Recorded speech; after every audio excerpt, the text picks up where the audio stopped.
Well, hello there, folks. I hope you're all doing good. Um, on this video, I will particularly focus on the upcoming election, November 5th, which is only 6 days from now. Today is October 30th. By the way, happy Halloween for tomorrow. And what I want to talk about, particularly about the election, is the significance of it. And I'm seeing this as rather different than many other elections in the past, and I think it has a historical significance in the entire American uh, political landscape. Not only political landscape, but entire socioeconomic landscapes of American life. And I will also share at the end of this video, you can find a link that I'm going to go ahead and put it. The title of that video is called When Delusional Woke People Get Destroyed, number 6. Number 6, I'm sorry. Again, When Delusional Woke People Get Destroyed, number 6. This video is about 24 minutes, and you can find a lot of videos like this obviously on YouTube, but this one is particularly kind of struck the chord with me. And this is, as you can say from the title of it, is it's against wokeism, against anything woke. The critique of wokeism, and also really good examples of woke situations and its touch basing. So the reason why I said that I see this upcoming election, 2024, for the U.S. presidential election, the reason why I'm seeing this as significant, historically significant, is because all the elements that normally an intelligent and informed voter should consider, such as you might have if you're an intelligent and informed voter, you might have several items on your list that you can defend and defend your position, defend your status about why you're voting for that particular person, for that particular candidate. Those issues are typically, say, economics of it, inflation, Second Amendment rights, abortion, climate change, foreign relations with China. All those things, all those issues are legit, important components of this election. And by saying, why am I using the word intelligent voter? Because unfortunately, a lot of people who are defending this or that candidate, if you challenge them, if you ask them questions such as, tell me what is your candidate's status and position on this and this and this and this issue, or tell me what is the other candidate that you're against to, you're voting against to, what is his or her status or in position on those particular issues like the ones that I just mentioned. And it is unfortunate to see that a lot of people are not capable of explaining themselves the reasons why, the rationale behind their voting decision. Unfortunately, a lot of people are voting not for these kinds of intelligent rational reasons, but they're voting almost to vote against the other candidate, not because they believe their candidate is gonna be able to resolve or make this country better, but they just want to vote against the other candidate. That kind of tells us the overall voting population and their overall intelligence level to about the whole event. So basically, my intent on this video is to be able to get my message across to those people who are capable of thinking, who are knowledgeable, who are informed about at least why they're voting for this person, for this candidate, against that candidate, for these particular reasons. And if they're asked, they can articulate intelligently their rationale behind their voting decision. So that's kind of, the audience, potential audience. I hope I can get my message across. Even one person is good enough for me. So again, I started my video mentioning and making actually reference to this 24-minute video that I stumbled across basically today. And like I said, I saw several videos like that, similar. But this one, sometimes what happens, something snaps, and that's what happened. That's how I felt. That's why I used the word. It struck the chord with me about wokeism. What I was going to tell you is this. The reason why I see this upcoming election, November 5th, 2024 election, just 6 days from now, is historically significant because its significance, its importance, and its potential impact for the future is way bigger than the combination of all those components, potential issues, not potential, I mean all those issues that the nation is facing and grappling with, such as inflation and economics and foreign relations, climate change, all those things, climate change and others. All those things, put them all together, combine. The issue that I mentioned as wokeism and its future threats and its potential for destruction of the society is way bigger than all the other issues, real issues and important issues, yet it basically leaves them in its dust. It is that important. And I want to share basically my opinion, my personal opinion, and you can tell I don't have to, you don't have to, figure this out. I mentioned that, what the threat is. It's wokeism, and it is this radical left in America, and they're extremely and increasingly more aggressive wokeist policies and the behaviors and all the aggressions and everything is going basically nonstop, and it's basically getting acceleration. It's going at an increasingly faster pace, and that's what the true danger is.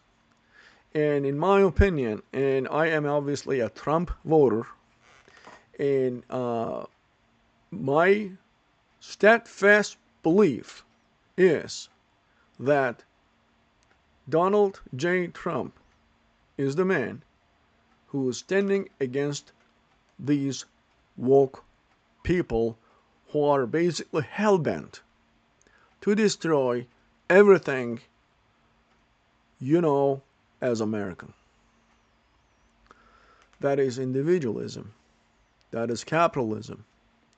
That is free market. That is competition.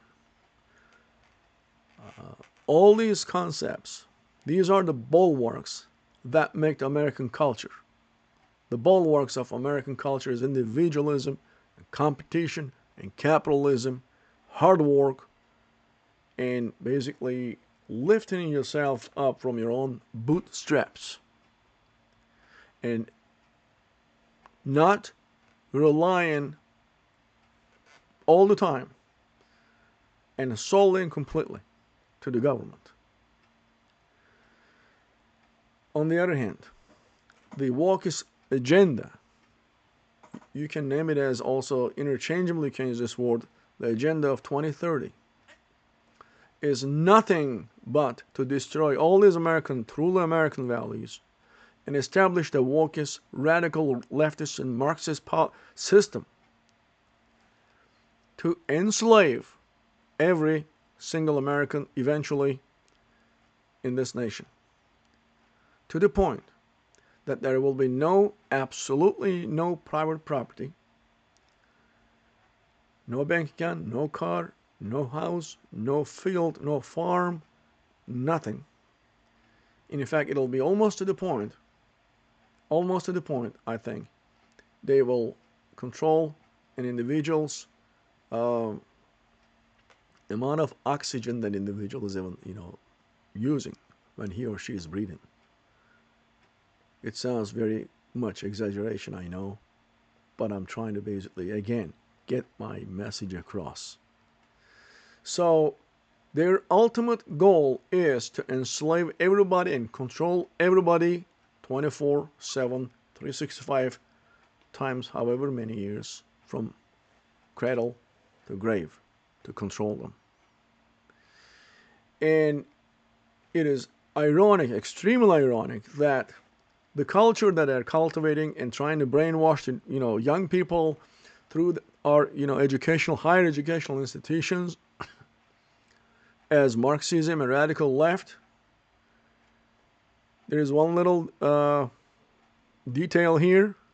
All the power, entire capital accumulation, will be in and controlled by extremely tiny little elite group of people. And that elite group of people today are called globalist elite. The globalist elite, as just the term says, globalist, they don't have any kind of national loyalties. They don't have anything with nationality, ethnicity, flag, those kinds of values. Family values, none of them. They are as ruthless as evil. In fact, I see them as evil reincarnated. And today's democratic establishment in the United States is nothing but their thugs and henchmen. It's their puppets. And they do their, low-level dirty work and all kinds of social engineering and social manipulations to be able to eventually bring the society to accept that they have to rely on this globalist elite as their only leader and ruler. In the meantime, in the process, thinking that they will be still thinking under the imagination of justice, like social justice warriors, and equality, and all those, nice concepts. In fact, once great President Ronald Reagan said, he said, communism, radicalism, radical Marxism, that will come to this country someday, which is today, is all here. And it will not come, with weapons, bombs, rifles and guns and stuff like that. It will come as wrapped in a silky, nice dress and promised in all kinds of good things, such as the ones that I just mentioned: equality of this, equality of that, social equality, gender equality, human rights, and all kinds of social agenda will be pushed along those lines.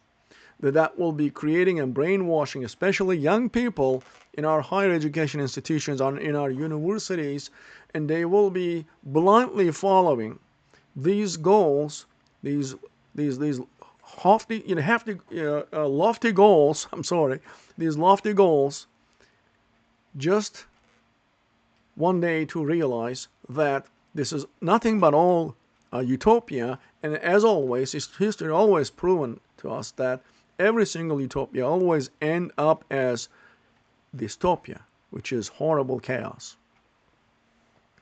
But it'll be too late. By the time they become aware, they awake, kind of woke up, it'll be way too late. They'll be already all chained. They'll be tied down with their chains, and there will be no opportunity for them to free themselves up. Up until that point, they'll be fed all these nice promises. Today we're seeing horrible examples. That's why, I encourage, please watch this video. There are very nice, good examples of beyond ridiculous things that is taking place in this day and age. at all levels in our educational institutions, not only in colleges, but K1 through K12. They are basically forcing the little boys and girls. They're encouraging them, they're guiding them through the process and encouraging them to have permanent sex change surgery. If the kid is 6, 7 years old, and if he or she says, I want to have a permanent sex change, they can have it. And the ironical thing is this: the same people who are saying we should not let kids like 6, 7 years old, let's say, to have permanent tattoos on their bodies, because later years, 5, 6 years from now, maybe 10 years from now, they might not be happy with that, but it will be too late because they cannot remove it. The very same people, when they're asked, like, what do you say about the sex change? Oh, no problem. Oh, that's permanent too, right? No problem. Can you see the incredible contradiction between these two positions by these people? Can you see now, it is very clear to understand that you cannot sit down and have a rational argument with these radical left people that, in their opinion, anyone who are not thinking and saying the exact same things as they are, they blame them. In fact, they label them as bigots and this or that. Racist, bigot, you name it.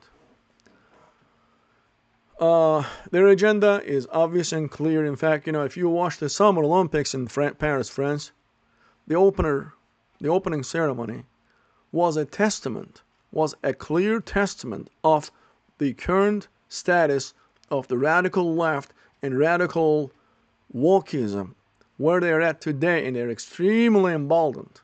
They have maybe right, because the globalist elite, and in this country, their henchmen, democratic establishment, the radical left, they have everything within their power to be able to facilitate this social engineering. They have the higher education is under their control. All the major universities and not so major universities, even minor colleges, are almost all now victimized by or operating under the auspices of the radical left. And if you look at the sports and entertainment industry, whether it's an NFL, whether it's an NBA, whether it's whatever it is, the top management of these organizations are completely operating under the auspices of the radical left. Same thing for the major corporations, and also, especially needless to say, the tech giants, the giant tech companies such as Google, Facebook, Amazon, eBay, all those, Microsoft. They are all of them are combined in serving the needs of the globalist elite. So they have that kind of power. So what should we say? What can we say now? I mean, should we just give up? I am very optimistic.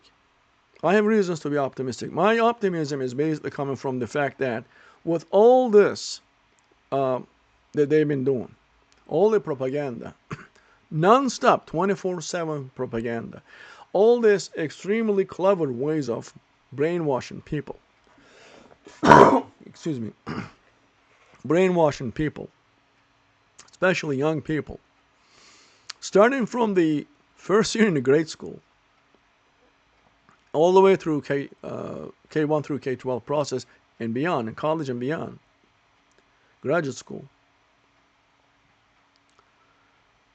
Still, people started to see and started to react, and reacting very strongly.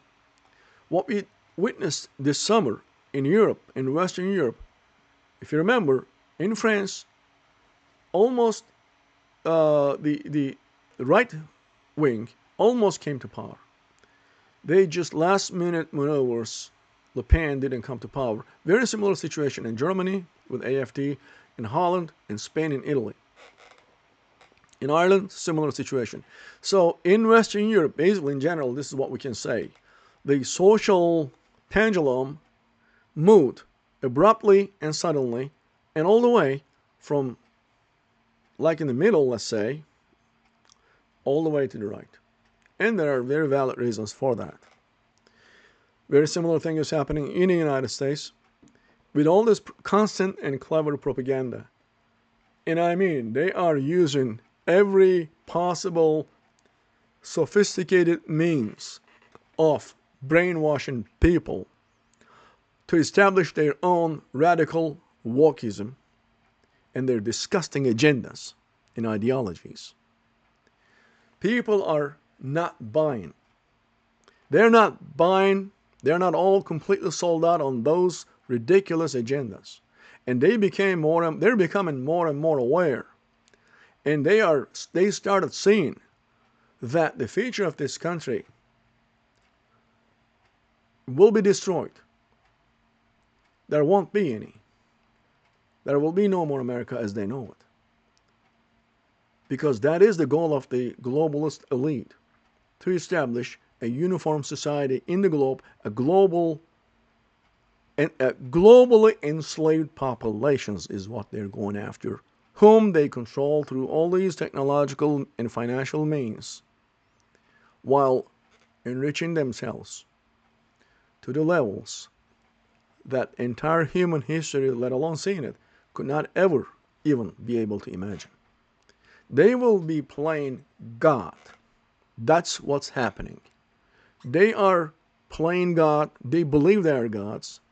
They believe they can reshape the world, which is the other way of saying the New World Order.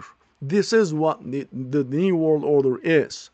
Reshaping the globe and the entire demographic and social landscape of this globe, of this world, in the image that they deem proper according to their beliefs. They are seeing themselves as gods. And this is what they are preaching. This is what they're trying to push diligently and non-stop for decades. But people are awakening. That's why I use that example. They made a reference to the video, 24-minute video about the wokeism. And those examples, please, if you can spare some few minutes, not even, you don't have to watch the entire 24-minute video. Just watch here and there randomly, maybe a couple different sections, just to see that that's not a joke. This is happening. This is not a joke. I wish it was, but it's happening. And which parent, which mother, which father would ever be happily accepting that their son or their daughter who is going to school, let's say a little boy is going to school, 3rd grade, 4th grade, and he is being asked and encouraged and guided by his teachers at school that if he feels like a cat today, in fact, if he feels like a cat for the rest of his life, that's okay. That's good. There is nothing wrong with that, and he can actually be a cat. And if he wants to change his sex from boy to girl, that's okay. In fact, there is no such thing as binary gender. They came up with all the, everything is already creeping up in our lives. I mean, like pronouns thing. I mean, I just go ahead and update my LinkedIn profile, and I'm being asked about that. If you prefer to use pronouns, that option is given. Many, many, many other things like this. That's really sickening. That's truly and entirely sick. So, my intent, I'm going to repeat, my emphasis of this video is to share my opinion and to tell people that this is why this election is significant, historically significant. Why am I saying significant, and to what extent? Let me tell you this. If they come to power, if Democrats come to power 4 more years, they will be very close to achieve their goals. And after that, it is highly likely that there will not be any more elections. There may not be 2028 election or maybe 2032 election, because they will be very close to achieve their goals, which I consider that as oligarchy, under the false premises of democratic establishment. I repeat, the democratic establishment of today is not even remotely similar to what it was, let's say, during the JFK time, for instance, during the 1960s, even 70s. It's not doing anything with that. Today's Democrats, I'm going to repeat, are nothing but henchmen and thugs of the globalist elite. And I will use one and one name only. Many names can be mentioned, and many names are not even known. They're always behind, behind the curtain and everything. But this one name, George Soros, the true evil reincarnated. He is a true henchman, a global henchman of the globalist elite. These people are in the same bed with these evil beings. I'm not going to call them people. I'm not going to call them individuals. I will call them evil beings. So when you're voting, when you're casting your ballot on the day November 5th, please at least try to be objective. And watch this video again before. And please just allow yourself to think that maybe there is some truth in all that. And you should consider maybe your voting decision. Again, I'm trying to talk to people who have who can articulate their decisions for supporting their voting decisions with some valid arguments and points, such as the economy or other things, in a kind of constructive manner. If you are for some reason against Trump, and I know many of you will be voting for Harris, not because of Harris, but for being against Trump, just so Trump wouldn't come. Because Trump is horrible. He's crass, he says crazy things. I agree with all of them, by the way. But it's much beyond that. The leadership goes much beyond that thing. That the things that these people kind of listing back to back about an individual, about the candidate. Please allow yourself to think rationally if you can. Please allow yourself to be informed more if you can. And think one more, please, before casting your ballot. Don't let this country to be destroyed by the globalist elite and by their henchmen, democratic establishment. Thank you very much for listening to my video.